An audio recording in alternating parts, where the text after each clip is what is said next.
I'm going to record it on this computer. Yeah. And so it's recording now, but I'm wondering whether it's recording the voices or not. You think it is? It does. It does. It does. It records the whole thing. Even through the thing. Yeah, because you can hear me and I can hear you, so Okay. Zoom sees it. Okay, very cool, Tij. So you're giving up a Sunday for this, and I'm I am too, which is thank you very much for for I doing don't know this. how long is it gonna be. I thought it's like an hour, It's going to be an hour. hour, I two don't hours, think people whatever. people have a lot of So patience for. what's off limits? What's on limits? What are we Well, talking about? yeah, let's talk about that. So I don't think people have patience to listen to a 4-hour podcast, No. um, like Joe Rogan does and like Tim Ferriss does. But Yeah. having said that, I think that long form is my favorite type of I podcast. I, I even have a mic. I can like talk in the mic. So long form is good because I'm not going to edit it, and so it's just Okay. raw. And Okay. so, try to speak honestly and authentically about things, but at the same time, it will probably be seen by like 3 people, with the intention of it being seen by 3 million people. But Yeah. it will take me a while to grow an audience, and people always forget about the first podcast. So no, Oh people yeah. never go back, you know? We could do it. We could do it every Sunday for a little bit. I don't Whatever. think people really care that much to tune in every Sunday. It would be like our little church. We'll get our little community of 10 followers that'll Just be like, Jeff. oh, Tish, oh, Tish, oh, Jeff, they have something Yeah. important to share.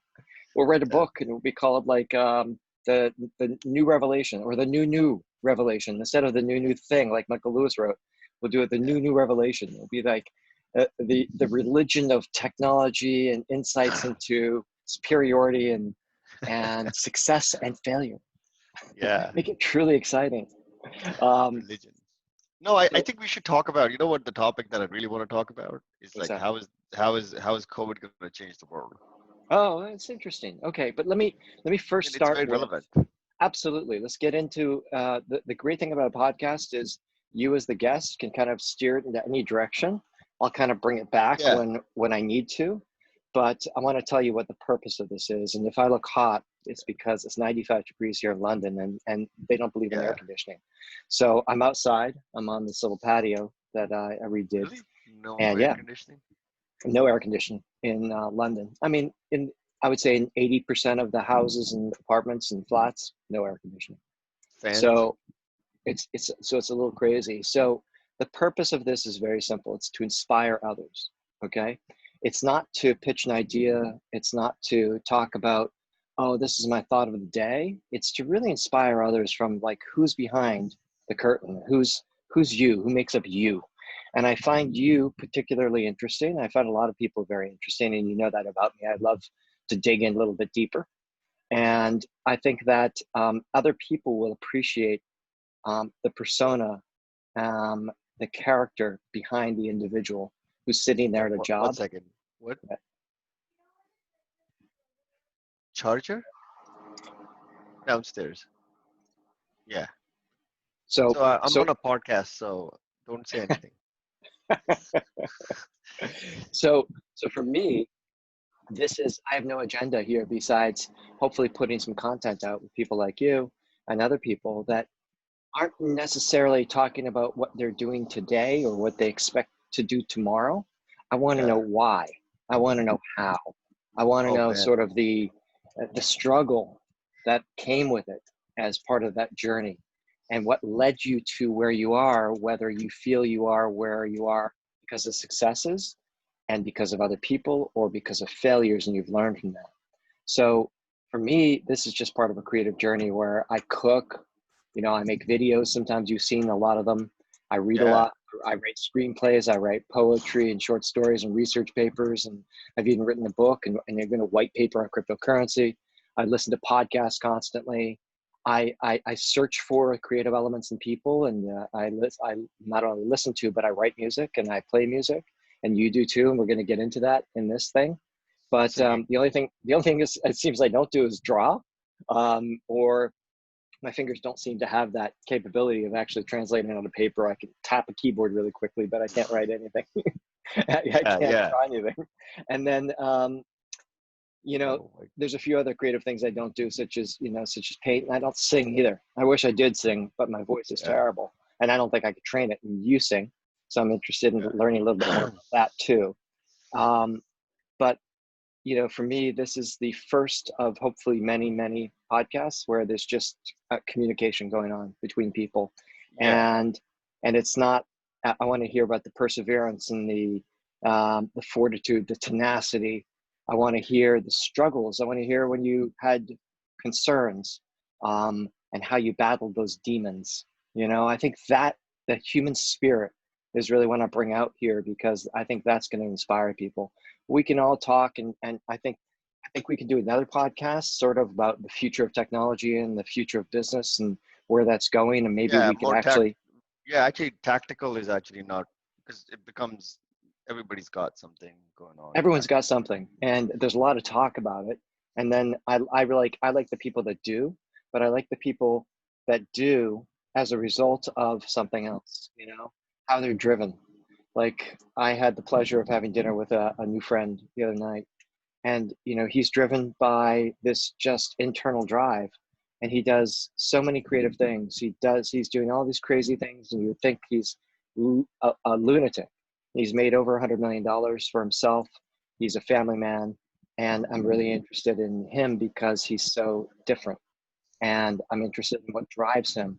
His stories with hallucinogenics was fascinating to me. His stories about his failures were more interesting to me than what he's presently working on. Yeah. So No, I'm going to, just who we are, right? Like just to who we like are. I want, what do we live for? exactly. So I want the emotions and the feelings and the facial expressions from you. Yeah. Um, and I want all of it in raw form, and realize, of course, that don't give me sensitive materials or anything secretive, because we don't want this to be listened to by the wrong person that's going to affect your life in a negative way. And I'm not saying you have any, but just be aware that this will be in the public domain if I do my job correctly. And Are you again, gonna where are I you have gonna no put it? agenda. Where are you What's gonna that? put it? I'm thinking of putting it on YouTube if the video comes out well, You and I'm know, going to put it on the apps, on podcast and Apple Podcast Store, and maybe so Google.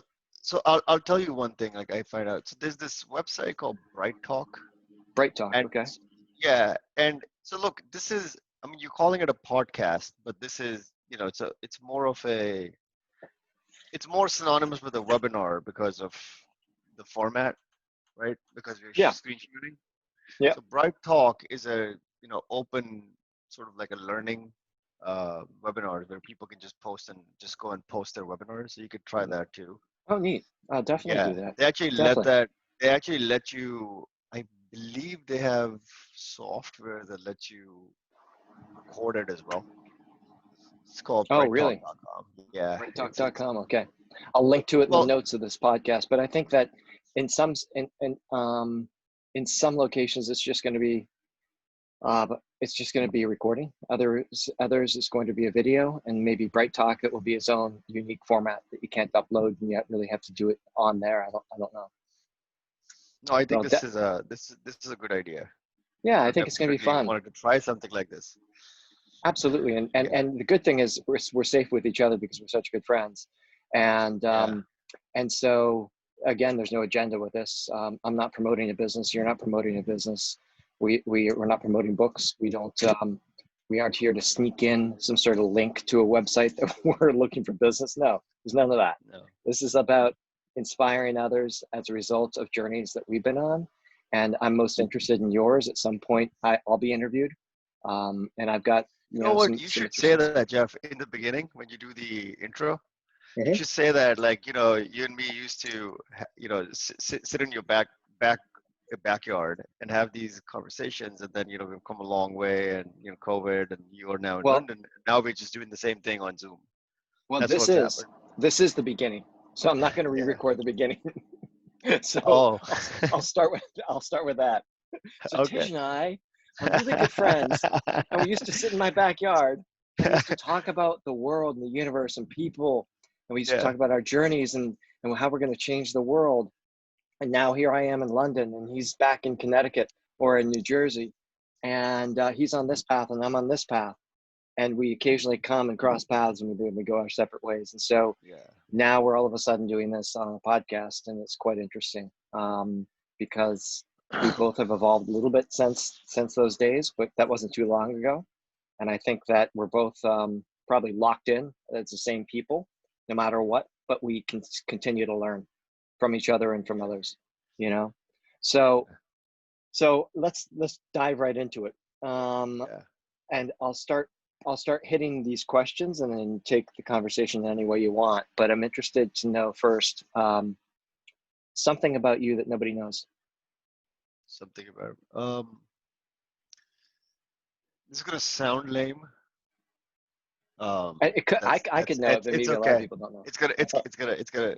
No, it's just that I have now, realized that one of the two things that I stand for in my life is basically efficiency and curiosity. These are the two things that drive me. I've Mm-hmm. realized about myself. So like efficiency is sort of like the bane. It's because every time I'm angry, every time I'm frustrated, it's mostly related to some sort of efficiency.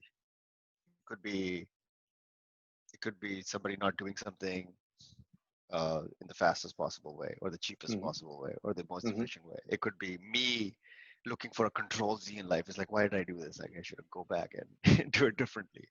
And then the other thing the other thing is curiosity, where the most satisfying days for me are the ones where, like the simplest way of putting this is, and I just heard this, I'm stealing it from Neil deGrasse Tyson. It's like, I just want to know more than I did yesterday.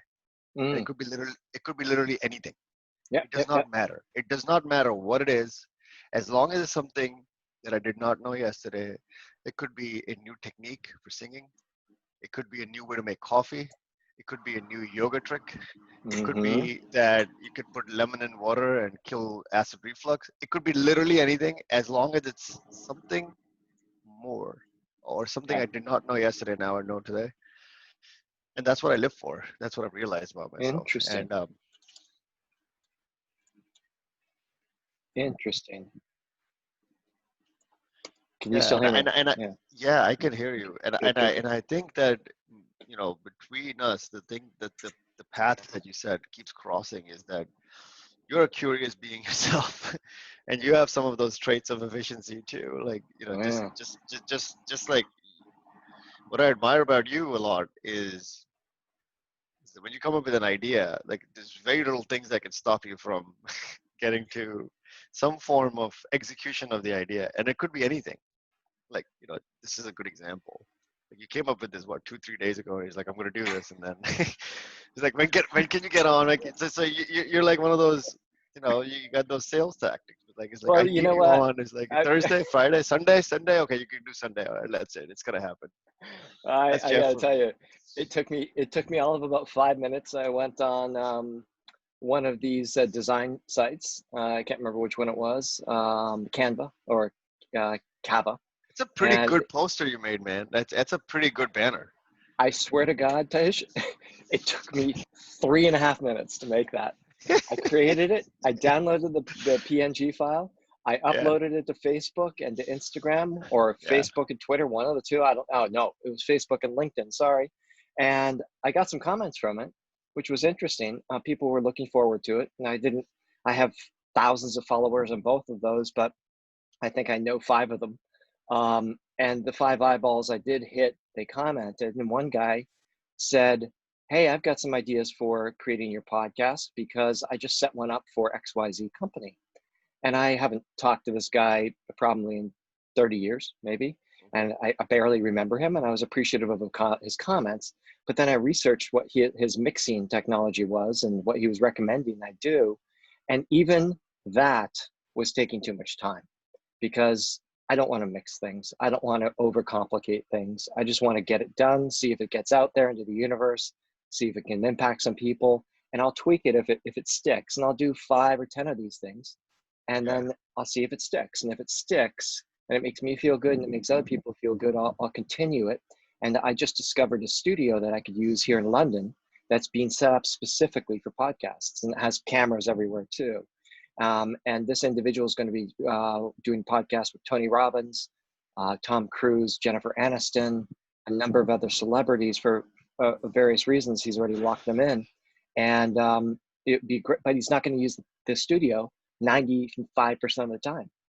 So if it catches on, I can do that. And so I reached out to you, or I got an email from a LinkedIn message from a cousin of mine, and he said, Jeff, just use Zoom.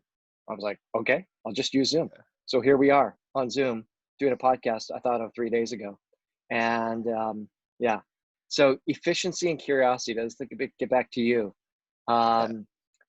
Yeah, I like that about you too. I think those two traits are, efficiency seems to be a character trait of many individuals that are of the gender of the male gender, right?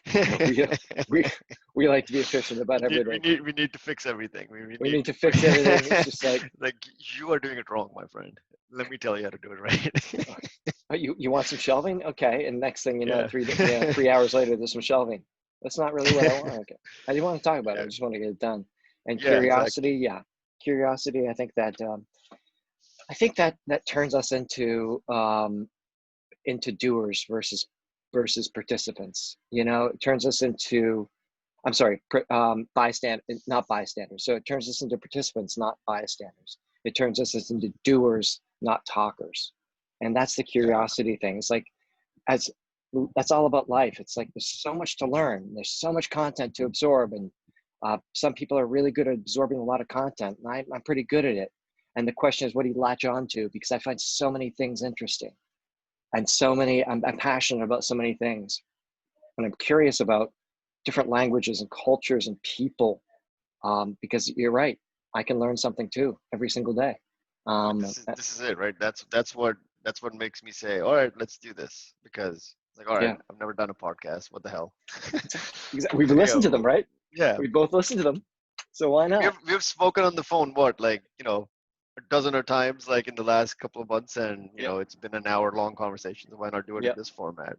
Exactly. And then share, and we are sharing a lot of experiences. Like we do share your experiences, and and I was, like when we are coming up and we talk about ideas and stuff like that, all those ideas are coming from these same experiences, and those, in the thirst for curiosity is what gets us to those experiences, right? Like that's like if I find, like, I'll tell you, like internally I crave to be a calm person.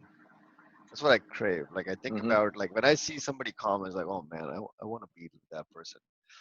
Like people who are like just unscathed, they can just calm. You could tell them this, give them bad news, and they're like,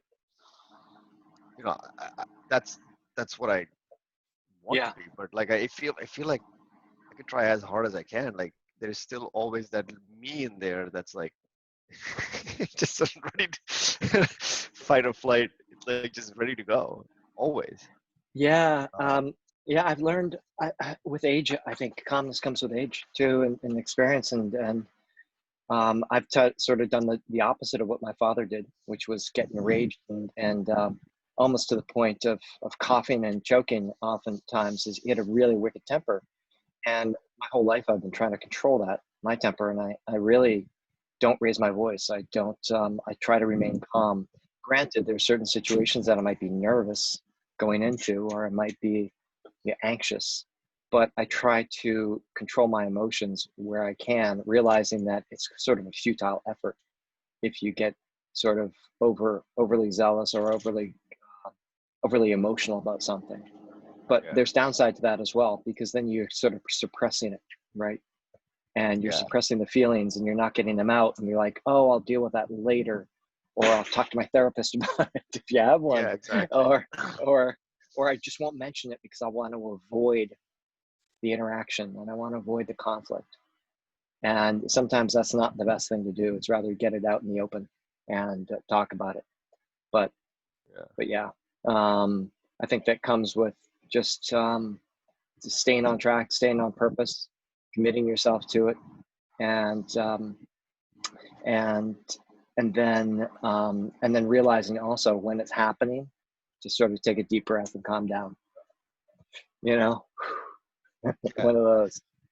And it's very interesting. I was very, I like going to the office. I like being around a lot of, like, the last 3 4 months have been very interesting, especially for me, because this was a shift. And like, I would say I've dedicated a lot of the last, dedicated is a strong word, but like, I've experimented with a lot of things that I was not doing. Like, I like literally got into running, and I've Mhm. never run. I used to hate running. I would be like openly go out and say to people like, man, I don't know how you run, because it's like the most boring thing you could do. Because like, I always prefer sports over running. And um and I and I started running, and then from running, I said, okay, let me start tracking running, and then I could not run that long, and then I started doing this, trying different things for stretching, and then stumbled upon yoga. Now I do, like, it's interesting what I do now. Like, if I look at myself like 6 months ago, man, like, I wake up every morning and go to this park that I didn't even know existed, and it's less than a mile away from my house. It's got a 2.5 mile trail, Uh-huh. for running. Yeah. I literally go every morning. I bought a Yeah. yoga mat. I What time? What time do you go? I try to get there by like 5:46. Oh wow. Yeah, Not and then 5:45, but 5:46. 5:40 or 5:40. Sorry, that's 5:40 to 6 a.m. Somewhere Oh, between okay. 5:40 to somewhere 6 a.m. Got it. 5:40 to 6 a.m. Yeah. And got a yoga mat. So I do go and do yoga in the open, like, Yeah. Yeah. it's intended. It's Yep. great. It's like about 10 15 minutes. They have these, those dog downward dog positions that, like, really Yeah. stretches out your calves and stuff. And Yep. I do that, and I started running, and now I could do, like, the other day I ran 4 miles. I was like so proud of myself. Wow. Good Yeah, for like you. 4.2 miles, right? And now, like, averaging out, I'm trying to get to like 16 miles a week of running, Okay. which is for me, if I could do like 5 days or 3 days, 4 days, whatever it is, and you get to like somewhere around 16 miles, and then the other Yeah. days I'm doing other things, it's completely now transformed me. And so, like, that's what curiosity, that's what I like about it. Like, Yep. keep messing around, like we don't know what's going to happen with this conversation we're having. But it's If exciting, anything. right? If If anything. anything, but it could go anywhere. Like, I think a lot of people are like looking for, I would say a lot of, if I the most interesting conversations I have is when I find out, oh, I'm not the only one Yeah. in I'm search not of these alone kind out of there. things. I'm I'm not not alone. alone out there looking for like the only ones. um Absolutely. Yeah. Absolutely. By the way, I'm gonna return the favor. What do you? What's one thing that people don't know about you? Oh, now you're Uh, interviewing the interviewee. yeah. Well, there's no real Or interview. I'm sorry, format. you're interviewing the interviewer. Well, there's no Um, real format here yet, so that's your fault. One thing that people don't know about me, I mean, I've got a lot of hidden treasures. I One know some thing, of them. okay, so I've written a lot, as I said earlier in the podcast, and I've written on chaos theory. I've written on time period dependency, but the one thing that's most interesting to me is I mean, this isn't necessarily from the spirit, but it's more mental. I'm interested in compression and compression algorithms, and I've talked to you a little bit about that. So, I actually got to the point where I researched it enough where I was doing some calculations way beyond my my scientific grade, right? Any certifications I've ever had or any classes I've taken, way beyond my pay grade. And I wrote to Larry Page and Sergey Brin, Google, and I wrote them saying I think I've discovered the next way of compressing data to allow for the transmission of a 2 hour high definition movie in 2 seconds over text. And I didn't hear from them. that letter probably never reached their inbox, but it was a physical letter, sent. It wasn't emailed, it was sent. And because sent letters, I seem to feel that they get on top, right? Nobody gets letters anymore. It's the same thing as faxes. Nobody does faxes anymore. So if you want to be different, but I did some calculations and I figured out a way of including another variable in the compression of compressing down data, whether it's video or whether it's just regular binary code. However you want to look at it, it could work across various mediums. But I've never, and I reached out to some students at MIT, and I got them engaged in the discussion as well. They were graduate students, but then they all started getting picked off by Google and everybody else and Facebook to go and work for them, getting paid $500,000 a year, and I couldn't really compete with that. So I wanted to create sort of, what would I call it, Tij? You can jog my memory. It was the Avengers think tank or something like that.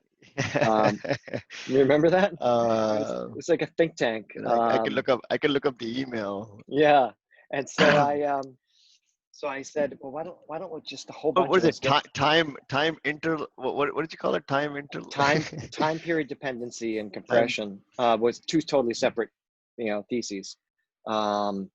Time period dependency was more about financial markets and financial market movements, and compression had to do with everything, stuff we're doing now, stuff we're doing. So anyway, yeah. I won't go too far into it because I take things to a certain level and then I'm like, my curiosity's been satisfied, time to move on. Yeah. Right. I think you do that I would say, but that goes into like the first thing I was telling about you, which is once you want to do something, you really do not look at the consequences side of things. I'm doing it. Like, look, was it called quintessence? Quintessence. Quintessence. Yeah, quintessence. Yes. This is No, the same thing. That's no. That's different. Oh, are you talking about coincidences or quintessence? No, quintessence. Your paper. Why quintessence? Oh no, my paper was compression algorithms. Time compression. Yes. No, it wasn't time compression. It was time-based compression, right? Like you were using time-based something compression. Yeah, I was using time as the third variable that made an infinitely large alphabet. That was a very interesting concept, by the way. Like it fascinates me. The only thing that I find interesting about that is if it's a thing. Yep. It's most likely some Verizon or somebody's looking at it because compression is like so important. Anyhow, yeah, but it's one of those things, Tij, and forget the compression using time as another variable with versus ones and zeros. It's like Morse code with a little gap in between the letters. Yeah.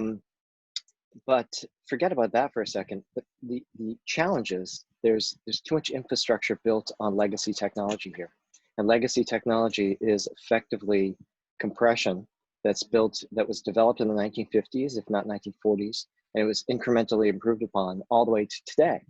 So you have now massive amounts of infrastructure to handle massive amounts of data, and nobody's going back and looking at the original problem. It's like trying to redesign Facebook's skin after you've had 12 years of legacy applications built on top. That's very interesting. You're saying that. Right? That's very interesting. That might be very true because that's what like I don't know if you're familiar with this guy. It's a very good book. It's called Innovator's Dilemma, Clayton Christensen, and he talks about disruptive innovation and I think iterative innovation. And that's where that's where I think most of the world gets stuck on. It's like something happens and then they just want to iterate and just make it a little better. And disruptive, because the disruptive innovation just like needs a whole other way of looking at things. Yeah. Like it's an outside in sort of thinking. Most people don't do that actually. Yeah, it's hard. It's easy to be incremental these days because everything's been thought of. But you look at the Elon Musks of the world thinking about, okay, how do I give more people internet? So I'm going to send up 3,000 to 5,000 low orbiting satellites. So it's going to cost $30 billion, but I'm going to deliver internet, 5G internet, 6G internet to the masses through low orbiting satellites. And Bezos is doing the same thing now. So to me, to be honest with you, that's actually, interestingly enough, that concept is incremental, right? Even though he's a fucking genius and we both appreciate him and everything he's done, and he was almost to the point of lunacy genius. I haven't heard anybody rethinking about LZ compression back from the 1963. And they've continued to build on these trees. And why is that important? And these trees of compressing and decoding and encoding and decoding data based on binary code and ones and zeros and looking for repetitive patterns has been talked about and has been used by everybody under the sun all the way through today. This video that we're doing is actually ones and zeros being passed back. What's interesting about the conversation that I would like to have is how do we reframe the narrative? How do we rethink the way that data is actually being compressed in the first place, so that those 4 billion people, those disadvantaged people, can not only get access to the internet, but can actually act as entrepreneurs. And when I'm thinking about compression and sending a high definition movie over 2 seconds in text, I'm not thinking about trademark infringement. And I'm not thinking about how do I get that new blockbuster Mission Impossible to that guy, that little kid in Ethiopia who doesn't have anything but a shitty phone. Yeah. I'm thinking about ways of turning that 13-year-old kid with a shitty phone into an entrepreneur and allowing them to be a hotspot for this new form of compression, allowing people to transmit data from various hotspots around the world. And so everybody becomes a transmitter, everybody becomes a receiver. And I could spend 2 hours discussing this, which I won't do right now. But what's interesting about that is I want to change the world, not only in delivering data and content to people, but I actually want to empower them. And I think you can do both if you reframe the discussion. So for me, it's a little bit greater purpose. But the problem with what I've just said, which about turning everybody into a small Verizon or an AT&T or a T-Mobile or a Sprint or a Vodafone or a Virgin, they are the dominant players, and there's zero chance they would allow that to happen, where effectively you're democratizing this this concept of everybody becoming a small little cell tower. And if everybody became a small cell tower, it would put them out of business. So they aren't threatened by it today because it doesn't exist. But decentralized computing, which we've all talked about and heard about with cryptocurrency and blockchain, those words don't even have to be part of this conversation. It's effectively democratizing a certain business that shouldn't have the monopolistic properties that it has today. It shouldn't be the monopoly. You shouldn't have to sign up with the communication company in Africa that is the dominant player. You should have an alternative, and the alternative is that you're actually doing good and doing well. So there's something to that, and I'd love to have a discussion with anybody listening to this podcast about that, because I can go into great detail as to what I'm picturing happening, and I could go into detail about various things, but it's not the topic of this. It's a business. Well, let's zoom out. That's very helpful, but I think let's zoom out to where you started, because I think that's like I'll tell you, that's what I've pretty much spent my last 2 years where I work right now doing. And that and the point that I'm trying to get at is problems to solve, right? Which is so there's like, like this whole concept of doing meaningful work, right? Meaningful work has so many meanings.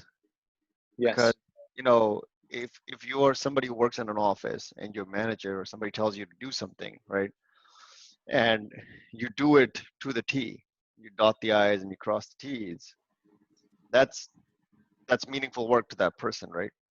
Yeah. But like I think oftentimes that's the thinking that's missing from most people, which is, are you solving a problem, and who are you solving that problem for at the end of the day, right? Because that's where the uber efficiency comes from, right? Like if you look at, like it's an example I go around using hypothetically. Like if somebody went to, Elon Musk and said, these tires that we have in our cars, they can only go 40,000 miles, 50,000 miles, right? Can we invent a tire that can go 100,000 miles? Someone like Elon Musk would basically say, why do we need tires? Right? He's like, let's eliminate the damn tire, right? Like why make it 90,000 miles? Because so there are people who would say, actually, and I think there are more people who would say, you're right, the tire is not, the longevity of the tire is not enough. Let's try to let's invent a new type of rubber that can blah blah blah has steel, or the moon mission did this, so let's put that in, and then somebody's going to come out from the left is like, or something even bigger is like, why are you traveling? You can have a Zoom call. So I think that, to me was a big learning, because when so I'm from engineering, and for people who are listening, I am responsible for systems and engineers and engineering of companies. And, a lot of times what I've realized is all these engineers were like actually very smart people are like reduced down to doers and not Mm-hmm. thinkers. Yep. They're always thinking. So I've like dedicated a lot of my recent past to making people thinkers rather than doers.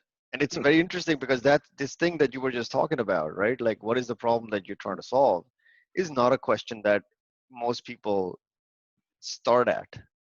They usually say, people usually progress to like step 3 or 4, which is, what is the best way to solve the problem you're giving me, right? Right. They spend no time.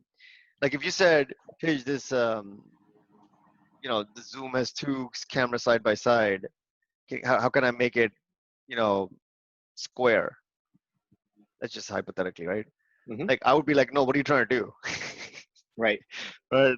What are you trying to really do with this, right? And most people don't do that. And I think as I've done that, it's completely rewired me too, like in a lot of ways. Like it's actually seeped into my personal life. It's like, what am I really trying to do? Like, am I trying to run away from something? And if I'm run away from something, is like, is that the right thing? Or like, what is the real problem I'm trying to solve? um that was a very, you said, you wanted to talk about the human side of Yeah. things. Like this, I think this is a human side of thing for me, which is like, one thing I'm saying is, everything I learn at work, what I've seen is it's cross applied everywhere. Like, the people, I think common wisdom is, you leave work at work. I don't think that works that way. Right. You don't leave work at work. I think it comes wherever you go. It's your Yeah. brain. It's a Yeah. mindset. Well, isn't that the difference between somebody who's just working a job and somebody who's living their life, right? Yeah. Oftentimes, I think you and I have been frustrated by people who don't um, believe in what they do; they just do, and therefore they sort of leave their brain and their enthusiasm or passions at home as they go and just execute, and they come and then they go back home afterwards, and it's really it doesn't work well in the environment I want to create, in the work environment, or even with my friends. I want to talk to them, I want to hear them, I want to listen to them, and I want to learn Yeah. from them. I want to learn from the whole person, and not just how to write that code to make it blue, from gray. um, I, Yeah. I I want to know what's driving that person. Yeah. Yeah. Yeah. And And and and it actually, what I stumbled upon was that is also the key.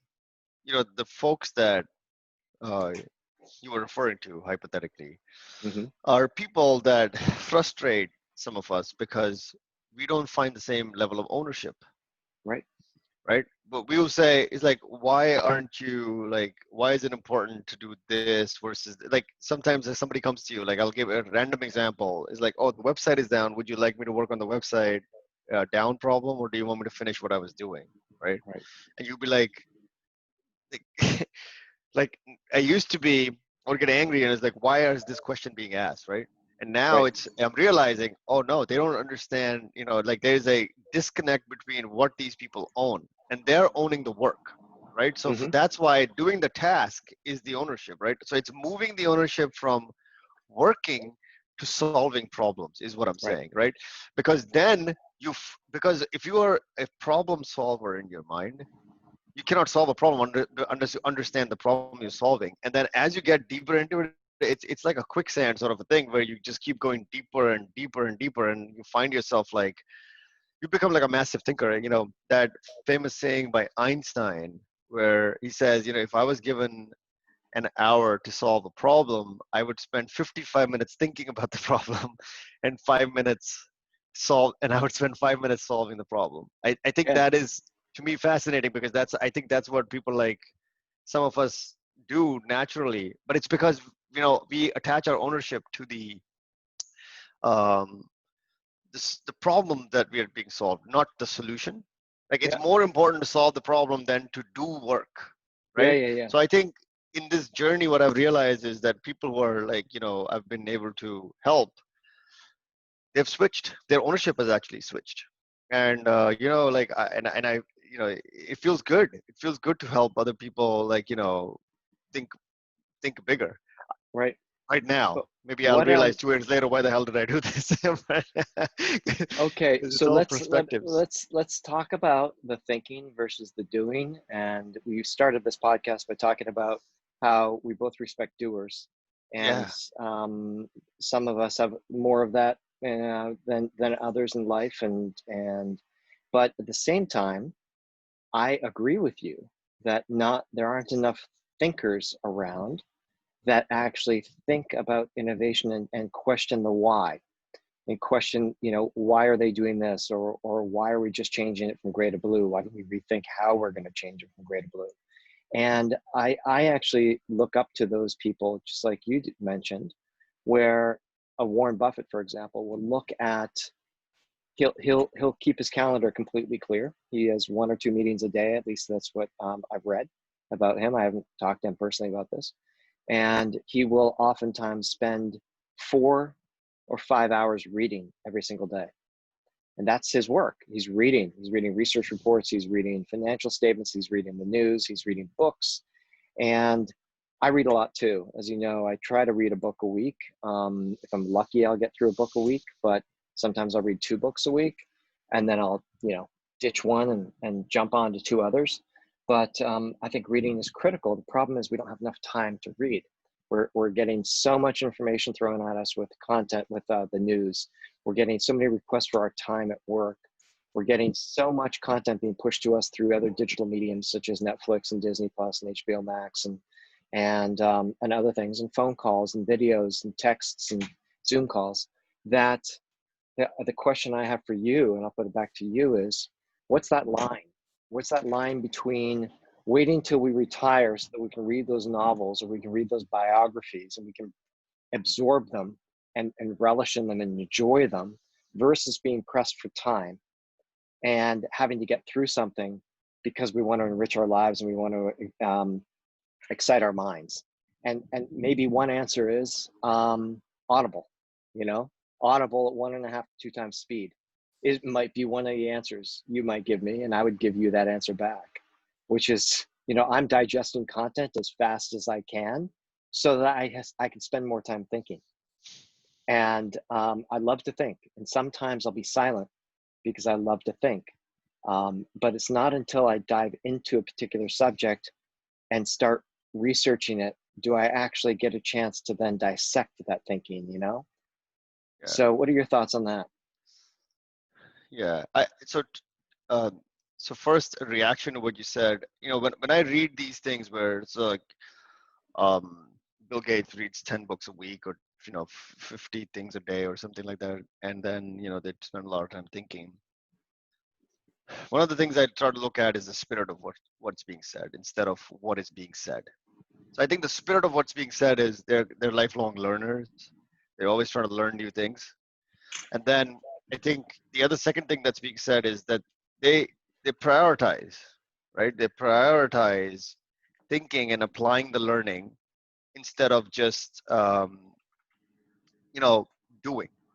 So I think the framework that I am currently personally experimenting with, um, is s- spend the time thinking, even if it's to do the big things, and do the things when you have a lot of clarity. Hmm. Now, clarity is a pretty vague term. So the way that I think the things that I have learned is this term that has become like a favorite cliche term for me, but it's got a lot of value, and it's called objectivity, right? Um, Clarity would mean, so let's say you wanted to solve that problem with the I'm going to just call it time dilation because I like that term. um, the compression problem that you were just solving, and I don't know. Time dilation. I love Time it. dilation. I love time dilation. It's such a marketable term, Jeff. Like Okay. you should do an ICO on time dilation. Exactly. And then you'll hodl all the coins. So Raise $1 billion through an you ICO. raise $1 billion and on a white paper. That was a good time. I was actually just watching a video yesterday of John Oliver about these coins. Anyhow, so going back, I think so. It's the framework is pick a subject that you care about, learn about it, just be open-minded, like, consume as much information. So think. When get to a point of clarity, then start doing the Mhm. why? Because then it'll be very efficient, because Yeah, it'll take you less energy and you'll produce better results. And then I the, like the that. definition of clarity is basically, when do you know you have the problem solved? So like big problems, right? Like one of the bigger challenges is, how do you know, like your compression problem? How would you know you have actually done something that people are going to be willing to buy it or sell it or implement it, right? So example is, and I'm making, obviously this is a metaphorical example, is like 10x reduction in the size of a transmission video or something like that, right? Well, mine was 48,000 percent. So it was a Yeah, 48 times. so Yeah. there you go. So I'm sorry. 48,000%. I'm sorry. 480 times. Yeah. So 480 times. And then if you think about it, you would basically say, okay, you know what? I can't measure that quickly. So I need a leading way to it. So then you think more. It's like, how do I break this down where it could be like, okay, what's the path to get there? And that's all part of the thinking. So Yep. first you think. And once you have those indicators, right? Leading and long term. Leading being like, something that's going to tell you like a GPS. Once you have like a Mhm. GPS that can guide you, good enough, north, south, and how much distance you're moving, right? So that you can, if you go 3 steps this way, and this thing says, nope, wrong direction. Okay, I'm going to try around in a different direction. So you got so clarity is, once you have a basic GPS that can guide you roughly, you're headed in the sort of the right pole, then you start doing. So I think that's like that's the funnel for this, is a lot of Yep. time thinking. So all of this reading that you're doing, like I personally cannot read that fast, and I'm a slow reader, and I've just recently realized I'm not a slow reader. What happens is, when I'm reading, I start applying it while I'm reading it. So the damn thing, like I read 2 sentences and then I'm like, oh, I'm like there, and it's like, damn it, like I have to like beat myself and get back into the book. Tish. So I have a tendency to use a highlighter and a pen in the margins of books. Yeah, And myself and my good friend Jim Randall, who's a real estate attorney in Westport, he does the same thing. But he yeah, I reads. met Jim. Yeah, you met Jim.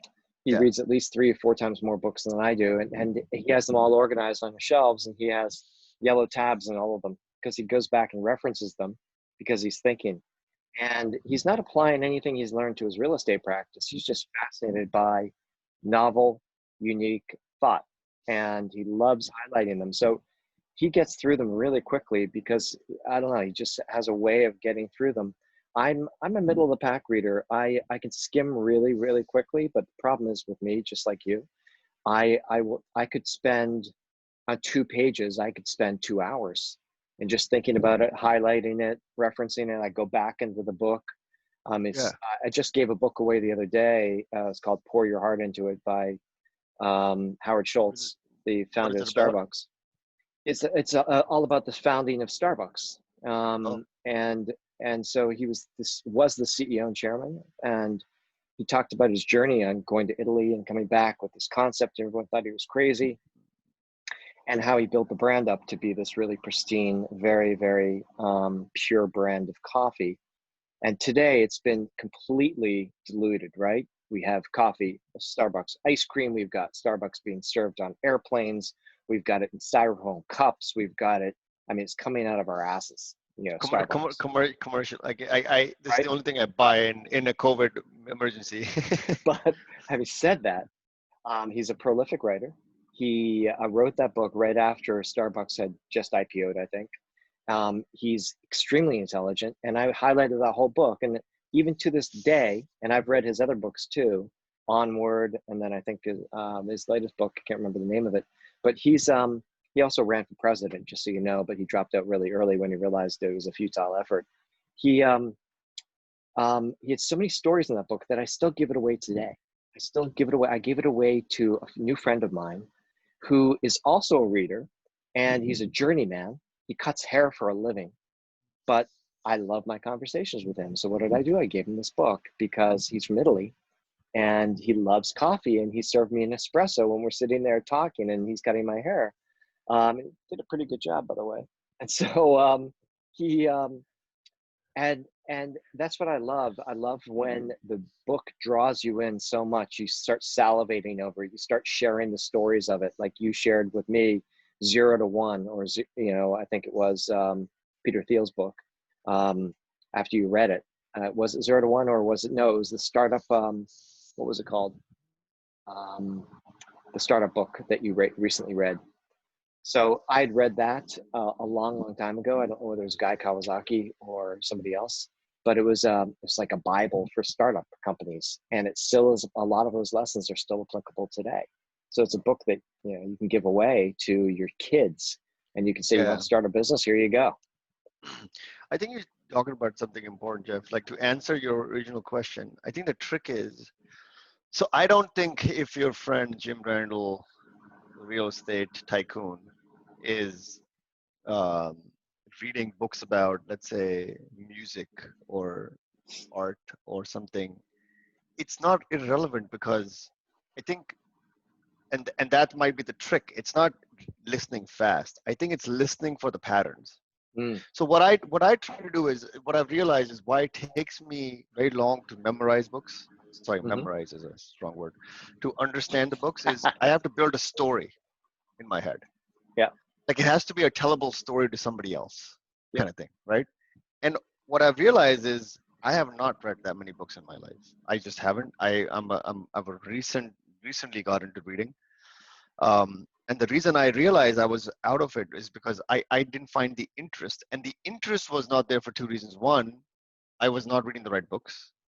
Second was I just did not see them. I saw them as big dictionaries of information. And to me, my mind in the efficiency world would look at it as like, there's no way I can store that much. I'm not reading it. And because I can't store from it, like, why the hell would I read a book? I can just watch a movie. It's so much easier, right? So your brain's a central processing unit plus RAM memory. Yeah, plus right. It's like, why am I wasting so much energy? Fixed hard drive, right? Solid state hard drive. But then I realized that if you actually boil it down to patterns, it's much easier to understand. It's much easier to remember the main points from the book. And it's the epiphany sort of thing was, holy moly, these books that are like not even talk about the same subjects and stuff, they're saying the same things. Yeah. So you might be able to read a book about an artist, and then a science philosopher is writing something, and it'll be amazing that they're saying the same damn thing about, they might be talking about curiosity, they might be talking about creativity. Like, there's this really good book by Charles Duhigg, Smarter, Faster, Better, where he talks about the SNL. Lean Startup, by the way, was what I wanted. Was the book? That's not Peter Thiel. That Dan Olson, I think. No, that's right. Yeah. Yeah. But don't get me started on books, because I'll start reciting them and I'll start. Don't start on books.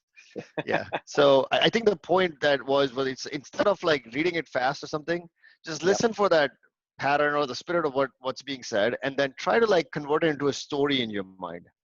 Any story that's very relatable to you. Like, I'm going to walk into tomorrow morning and tell my boss about this, but I'll say it in this way that I learned. And, books already, if you see, that's why the good books, the ones that you memorize, they're all written as stories. They're not. Oh, they are. Listen, there's absolutely there's books on storification.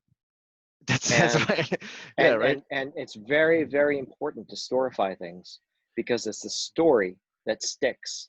It's not the lesson. It's humans. Like, that's what interests us, right? Like, we're intrigued by the climax. Like, if you look at why movies are such a big industry, it's because we like these fictional sort of things that happen. We like the fiction part of it. We like what is going to happen next. We like the suspense.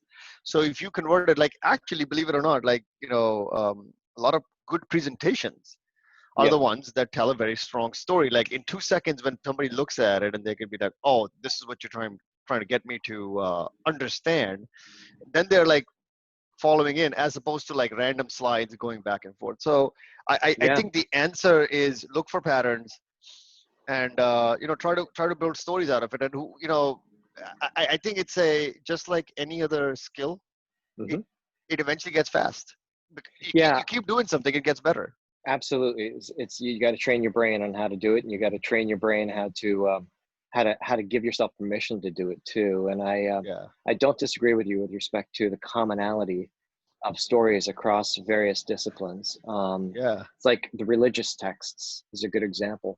The old ones and the new ones, whether Yeah. it's the Book of Mormon or the Bhagavad Gita, or the Old Testament or the New Testament, or Torah, or whatever the book is. And I've read a lot of them, but I haven't gotten through any of them. But Yeah. they all have similar lessons and similar ideologies. It's just one could argue that they're giving different names to the prophets and giving different names, Muhammad versus Jesus, or God versus Yahweh. Um, and I I've think read, what's that? I think they're metaphors. Keep going. They're all Yeah, no, metaphors. They're metaphors. they're very much, and how legitimate are they, and all this stuff. And you could argue either way, and you could be a religious scholar, and you could study it for your entire lives in one text. You could study for your entire life and understand the history, and when it was written, and who were the authors, and the controversy surrounding it, and what the interpretation is, and from which version it was interpreted. And there might be at least 300 that I've seen interpretations, I should say, translations of the Bible, of the New Testament, right? There's King James version, and there's the Passion translation, and there's everything in between. Um, and and the interpretation sometimes radically changes the story and the lesson. But having said that, there are commonalities across all of these texts. And it's not a matter of who's right or who's wrong. It's a matter of what you want to believe. It's a matter of choosing and actually then letting go and saying, yes, and therefore I'm going to study the New Testament. I'm going to study the Old Testament. I'm going to become a born again, or a Buddhist, or Hindu, or a Muslim. I'm going to, accept that, and I'm going to become it. So going back to the comment on themes and books, I think that if you're reading a lot of autobiographies or even biographies about political leaders, and about the stories and the sort of the conflict they had to resolve, and sort of the battles they had to fight, there's common messages in each one of them, because they're all extraordinary leaders that have lived a life worthy of writing a book and us reading it, right? From Bill Clinton to Abraham Lincoln and George Yeah. Washington. But and those are just the two obvious ones. But Steve Jobs and Richard Branson and Jeff Bezos and Elon Musk and all of these other ones as well that I've read, and even Phil Knight, his Shoe Dog book was fantastic. But there are good lessons. But here's the interesting thing: I like their stories. I Yeah. remember back to the Bezos book, and I remember him being in I'm sorry, his lieutenants being in a conference room and putting down all of his successes and failures on a whiteboard, and listing all of his failures, which were much greater, and we're going to get into that in a second, than his successes. Okay. Yeah. And I also remember the story about him investing in Google, and him squeezing in $250,000 in the first round that they did, and they opened the round back up for him. And that's where he made a lot of his fuck you money, allowing him to be so arrogant with his board of directors, and his board not being able to fire him because of his failures at Amazon. And now he's one of the richest men in the world. So there's a whole lesson there as well about staying with things, and the power of the resilience, and whether that comes from internal or external factors. But I think there are lessons in all of those that you could. I'm most interested in the stories. So let's we've been talking for about an hour and 15. and I don't want to use too Really? much of your time. And I'm on question number 2, Uh, and I've got 15 questions, but oh no. I'm not gonna ask them all. I'm gonna ask you first. I'm gonna totally change subjects here, and I'm gonna ask you to tell me about your music. Tell me about tell me about your singing. Why do you do it? When did it start? And where's it going? Because um, you're not a musician, but you are a no. musician. You're a technologist Yeah. first. That's what pays your bills, but you do music on the side. I don't know who am I, Jeff? I have no clue. I, I right now I do technology and I also sing. Right now, I think I do technology better than singing, but I don't know if that means I am a technologist. I don't know. It's going really good. Like there are days where I'll just like literally go to the basement.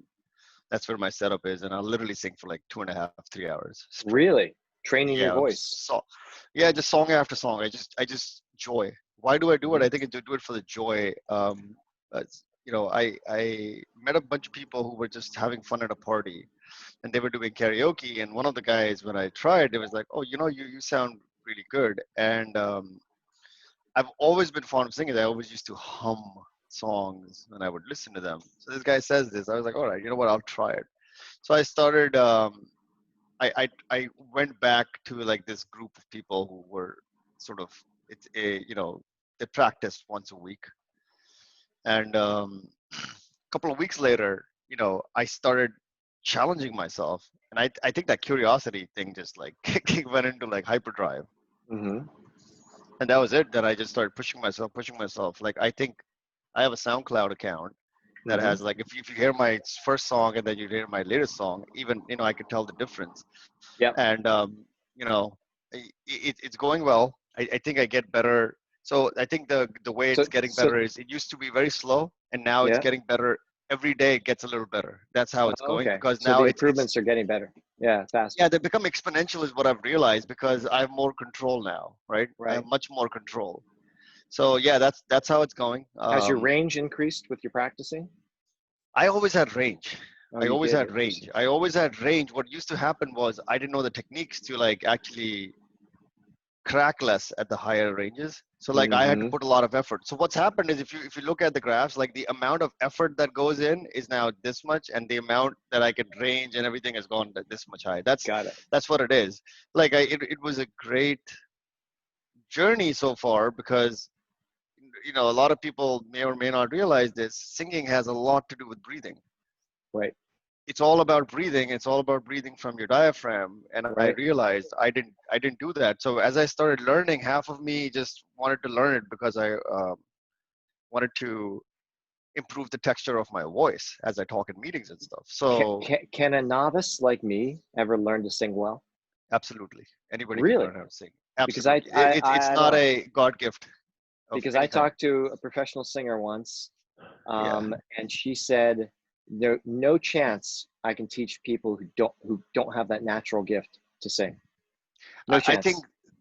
they're wrong, because I'll tell I could try to prove it wrong, right?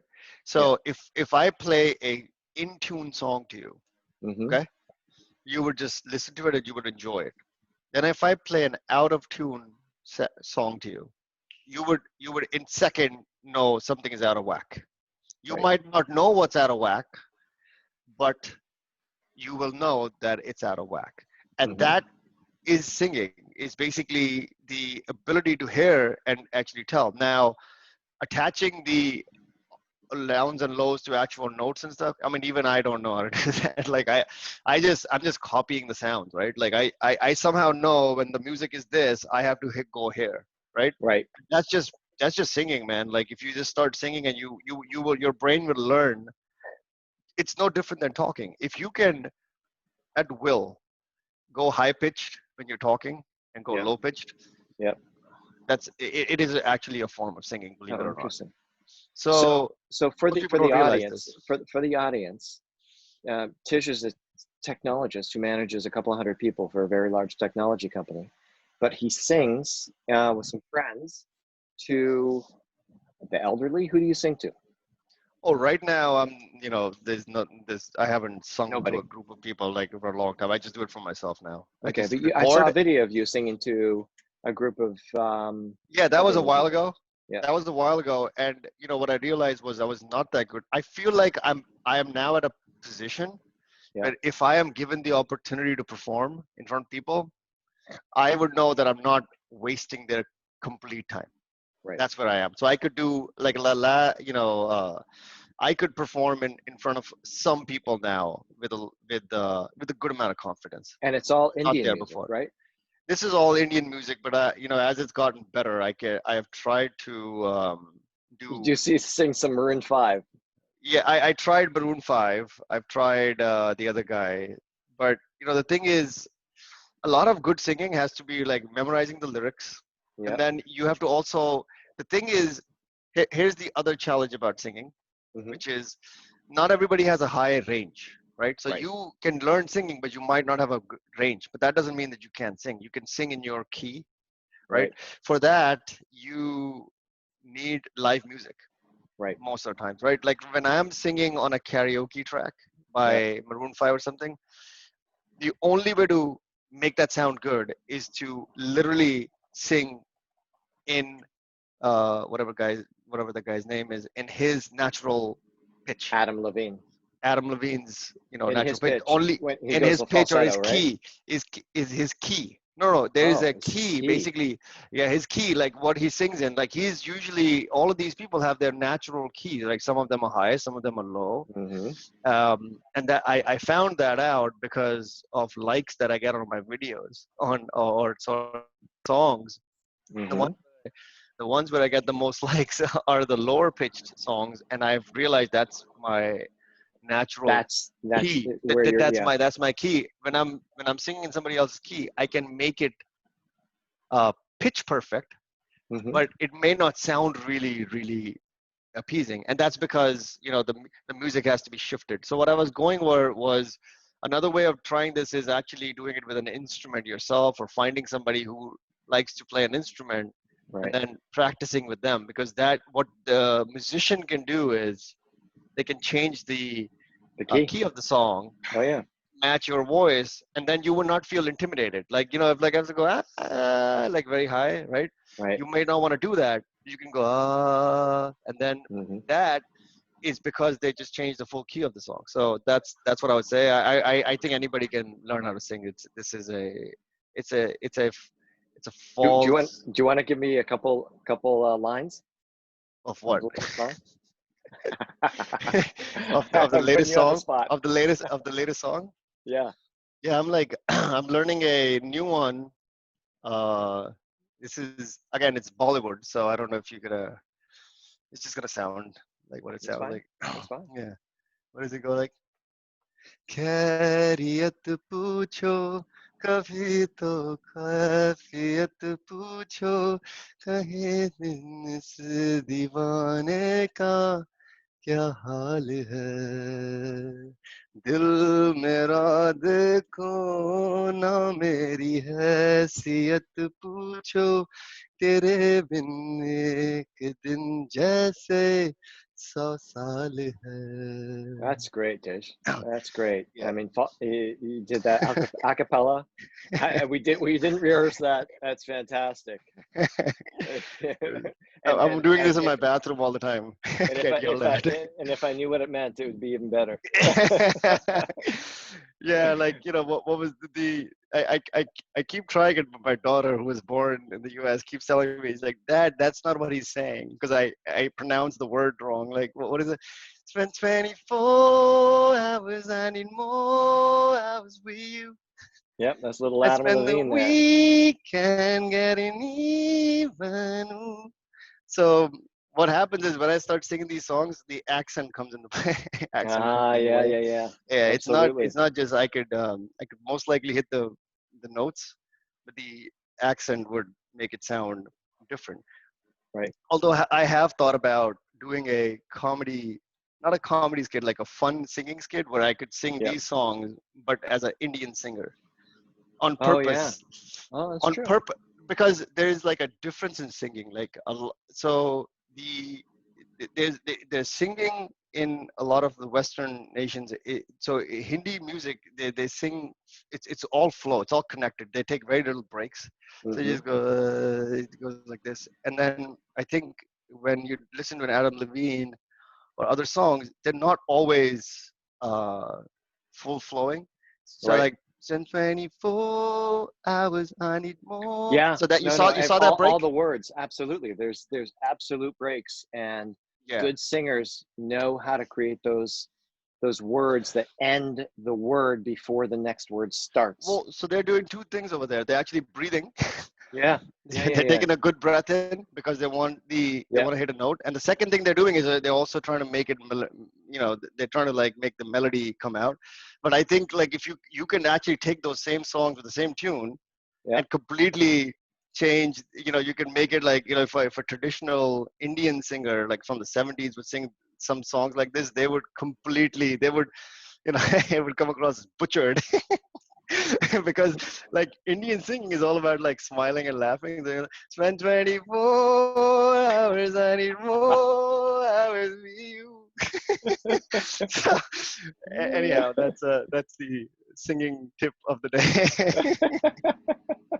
Okay, we're gonna do a bunch of questions, but they're gonna be fast Rapid answers. fire, rapid fire. Rapid fire. All right, let's go. Let's do this. Answer the questions with a sentence or two. I'll go to the next one, and Okay. then I'll end with two questions. So, All right.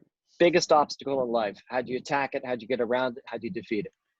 I haven't yet. I'm working on it. Oh, interesting. Okay, let's say you have to have had. It's in crosshair. It's in my crosshair. Oh, right now, got it. Yeah. Okay, good. Biggest lesson in life. What have you learned that you wish you knew before that lesson, or that you want to pass on? What's that lesson?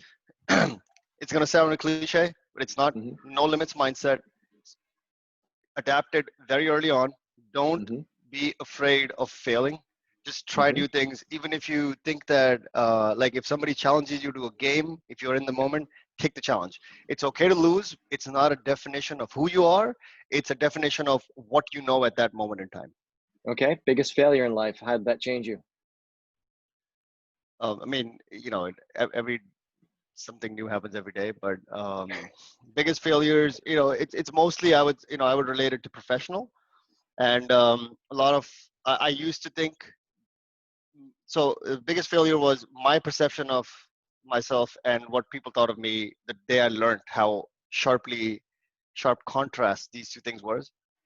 That was, I felt like a failure because I was operating on the principle that people saw me the way I saw myself. And what I did with myself, well, I'm working on it. Like every day I'm trying to improve something new about myself. It's communication, It's often said that expression. our biggest successes come from our failures. Our biggest Yeah. lessons come from our failures. Yeah. And I could literally rattle off 10 of Yeah. 50, It's like, 50 failures. I failed yesterday, Relationship like 20 failures, things. Eating, failing eating. to be the parent that I wanted to be at that Oh yeah. particular moment in Oh time. yeah. I'm feeling right Failures now. I should be with in my daughter. failures in business, failures in business, right?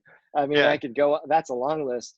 I Yeah. could, and the relationship long list, Yeah. and then, but the importance, I think you mentioned it earlier, is failing often and failing fast, because that's if I would never want to invest with or actually be a partner in, with Yeah. and even a friend of somebody who hasn't failed, because if they're too cocky and they think they're impenetrable, if they think they've got a coat of armor on them and everything they do is like comes with a great reward and a pot of gold, Yeah. forget it. They're missing out.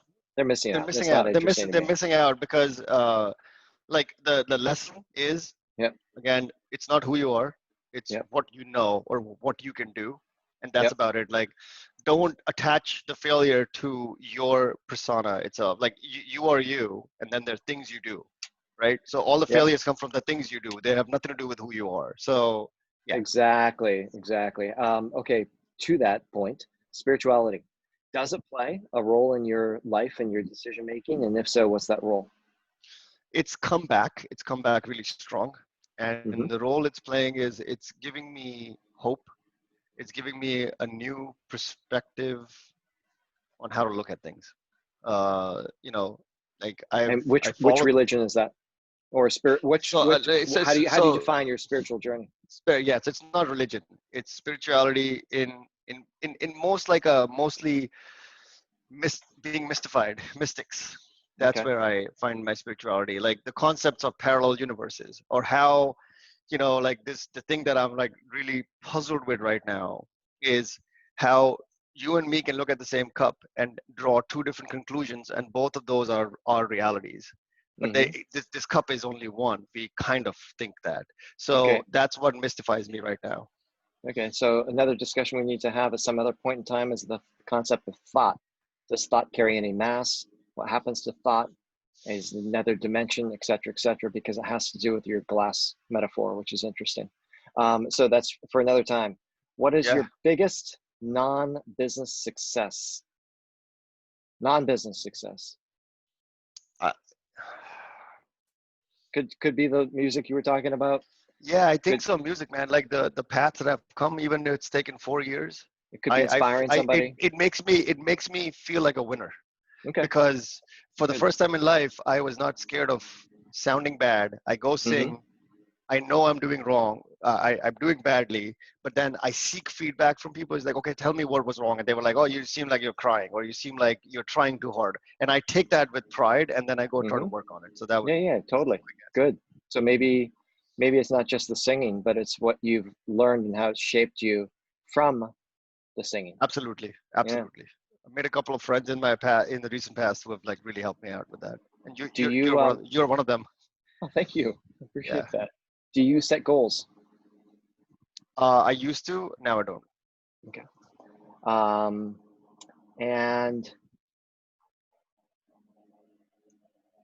I'm going to end with this. What words or sayings do you live by, if any? Oh man, there's so many.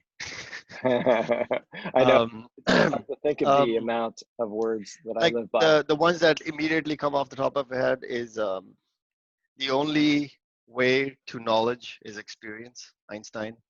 Hmm. Um, Why take that's one? one of, Why take one when you can take two? yeah, exactly. I think that one encompasses a lot because it How about talks about this? How about experiencing. this? Take it easy, and if it's easy, take it twice. Yeah, yeah. And the other one to that point is everything is impossible until it's done. Yeah. So Or if you believe you fail, you're right. yeah, yeah, You know, yeah. there's so many great sayings, and I come up with them regularly from movies, from books, from people. Yeah. If okay, last question before I ask you how people reach out to you is at your funeral 50 years from now, what do you want people to say about you? Oh, damn it.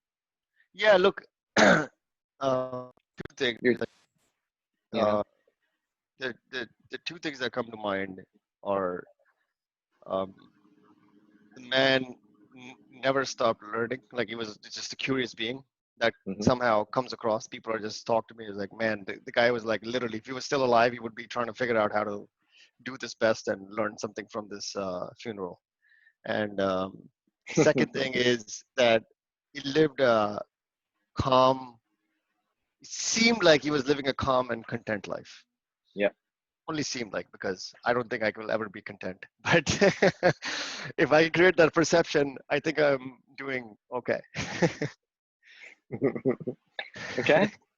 Now, how do people reach you? Website, Twitter handle, LinkedIn? Where do they reach you? So Twitter, it's Tijanator, Tijinator. T Email I J I N A and T O R. yeah, Tijanator Tijanator. Okay. on Twitter. Yeah. Email, it's tijbedi@gmail.com.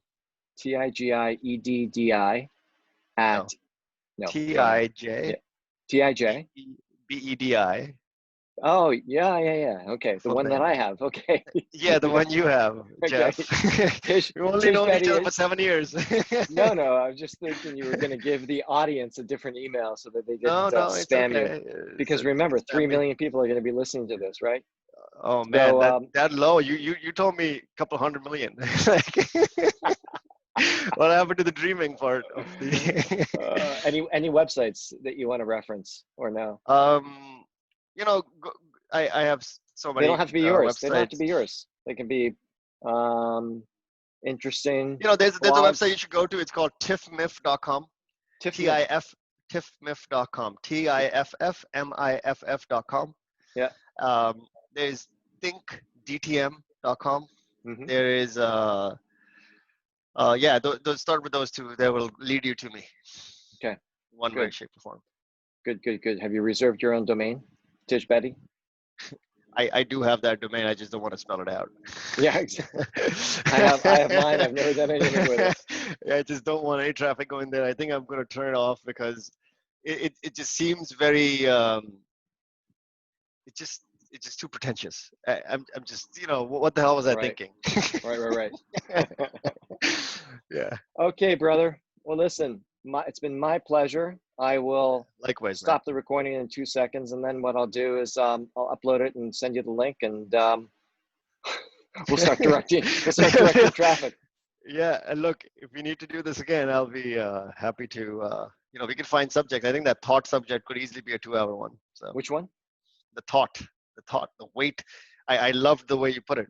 The like Oh, the how thought. to Yeah. classify thought.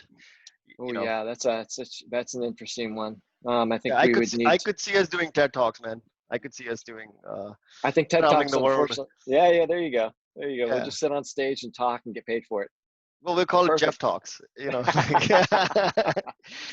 Okay, All right. brother. Talk to you All soon. right, man.